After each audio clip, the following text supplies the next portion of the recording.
암이 어떻게 자연 치유가 가능한지에 대해서 말씀을 드리겠습니다. 먼저 두 분의 사례를 소개해 드리는데요. 이분은 41세 여자분 직장암 상기암 환자였습니다. 이분은 직장암 상기로 진단받아서 이제 바로 수술할 수 없는 상태라서 항암과 방사선으로 추려서 수술하기로 해서 항암과 방사선을 먼저 했는데 그 항문을 살릴 수 없는 상태였습니다. 그래서 연구 장루가 불가피한 상태라서 수술을 미루다가 결국 이제 또 종양이 커지는 바람에 수술을 못하고 저희 자연의원에 입원하신 분입니다. 이분은 이제 입원 당시에 MRI가 내시경 검사 결과에 종양 사이즈가 3cm 정도 되었었고요. 또 근육층까지 침류된 상태였고, 또 림프절 전이가 3개나 있는 상태였습니다. 예. 근데 이제, 저희 자연의원에 2달째 입원했을 때 여러 가지 증상이 좋아지면서, 이제 검사를 했는데, CT상에서 암이 사라지고 없었습니다. 그래서 이분은 그야말로 드라마틱하게 2달 사이에 3cm나 되는 암과 또 림프절 전이된 3개의 종양이 사라진 것이죠. 또 다른 한 분 비슷한 사례를 또 소개를 드리면요. 이분은 위암으로 오신 분인데 종양이 크기가 2cm가 조금 넘었습니다. 그리고 이제 위쪽에 있어서 전절제를 해야 되는 진단을 받은 분입니다. 그래서 이제 위를 이제 다 잘라내야 된다고 하니까 이분이 일단 좀 해보고 오겠다고 해서 이제 수술을 포기하고 저희 자연의원에 입원하신 분입니다.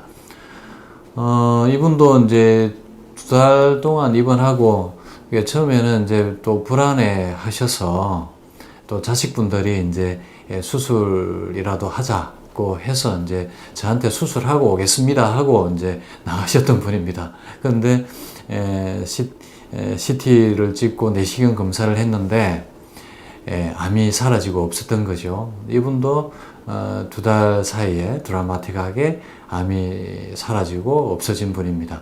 네. 두 분은 다 또 재발 전이 없이 지금까지도 건강하게 당연히 생활을 하고 계십니다. 이분들은 또 뭐 다른 암 한우들과 마찬가지로 저희 자연의원에서 하는 해독 재생요법을 2달 동안 시행을 했습니다. 또 이제 장청소, 간청소도 하고요. 또 위에 있는 담적도 제거하는 해독요법을 하고 혈관 청소 등 전신 해독을 했습니다. 당시에는 뭐 CNR이 없었기 때문에 뭐 이런 방법으로 전신 해독을 했고요. 요즘은 이제 또 CNR로 전신 해독을 하고 있습니다. 그리고 또 이제 또 중요한 게 기혈순환을 개선하는 것입니다. 산행, 산책, 기술형 단전호흡과 같은 운동으로 하고요. 또 반신욕이나 주열 치료로 또 기혈순환을 도와주게 됩니다. 그리고 또 이제 당연히 식이요법과 영양요법이 또 재생을 위해서 중요하죠. 두 분 다 채식 위주의 자연식 또 소식을 실천하셨고 또 이제 영양요법을 했습니다. 사실 뭐 지금처럼 그렇게 제가 개발한 좋은 식품들이 있었던 것도 아닙니다. 어쨌든 이 두 분의 경우를 보면서 저는 이제 자연치유 개념을 새롭게 잡게 되었는데, 사실 초기에는 이제 면역치료에 중점을 두었습니다. 이게 면역세포를 수를 늘리고 활성화시켜서 암세포를 정식을 억제하고 파괴하는 이런 요법인데, 두 분 같은 경우는 2달 사이에 그렇게 면역이 많이 오른 것도 아니고, 또 직장암 여자분 같은 경우는 또 항암이나 방사선 치료를 하고 바로 오셨기 때문에 또 면역이 많이 떨어져 있는 상태였습니다.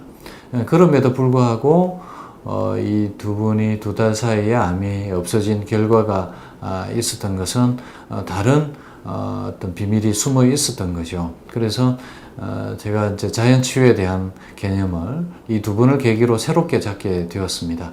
거기에 대해서 조금 이제 설명을 드리면요. 이제 암세포가 정상세포와 어떻게 다른가를 보면 그 비결이 나옵니다.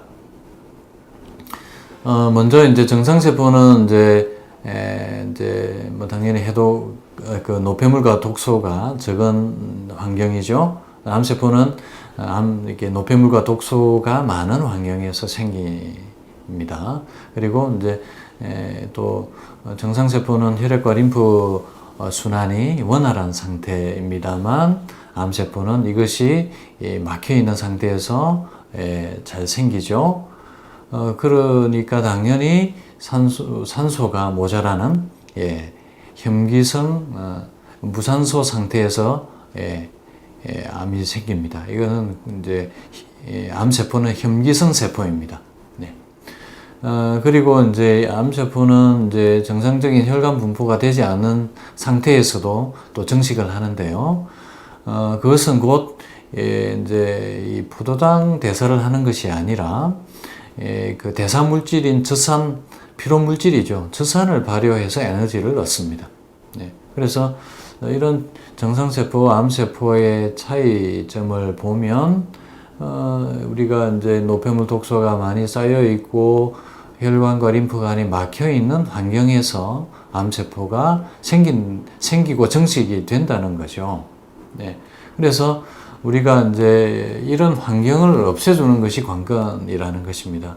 그래서 우리는 암이 사라진 이유는 세 가지로 설명을 드릴 수 있습니다. 먼저 이제 암세포가 자살을 했다는 거죠. 정상세포처럼 자살을 한 겁니다. 이것은 곧 노폐물 독소가 해독되었고 또 순환이 개선이 된 환경이 되었다는 것이고요. 그 결과로 무산소나 저산 발효 환경이 아닌 산소나 영양소가 잘 공급이 되는 환경으로 되돌아갔다는 것입니다. 그러니까 더 이상 암이 증식할 필요가 없는 환경이 되니 암세포가 자살을 하게 된 거죠. 그리고 또 뭐 당연히 또 우리는 이제 면역세포를 수를 늘리고 활성화시켜서 특히 림프구 NK세포입니다. 그래서 이것들이 또 암세포를 파괴하게 됩니다. 그래서 면역을 올려서 또 암세포를 파괴하고요. 그 다음에는 이제 그곳에 이제 정상세포, 신생세포를 재생시켜 줘야 됩니다. 그 두 번의 같은 경우도 이렇게 이제 내시경으로도 확인하니까 약간의 염증 정도만 남아 있었지 아주 깨끗하게 정상 조직과 같은 상태였습니다. 그래서 그것은 곧 신생세포가 재생이 되었다는 겁니다. 우리가 재생에 필요한 산소, 영양소를 또 충분히 공급을 해야 되고요. 또 이제 또 신생세포가 잘 재생이 되기 위해서는 이제 그 폐하가 올라가야 됩니다. 그래서 이제 전압이 또 상승함으로 인해서 신생세포 재생을 더욱더 도와주게 되는 것이죠. 이렇게 해서 우리가 이제 암세포를 자살을 유도하고 또 이제 면역세포를 파괴하고 또 신생세포를 재생시켜서 정상적인 조직과 장기로 되돌리는 거죠. 그것이 바로 암이 자연 치유되는 비결이다. 그래서 암이 자연 치유된다는 것은 한마디로 말씀을 드리면 암세포가 자살하는 환경을 만들어주는 것. 암세포가 더 이상 증식할 수 없는 환경을 만들어주는 것이 관건이다라는 것입니다.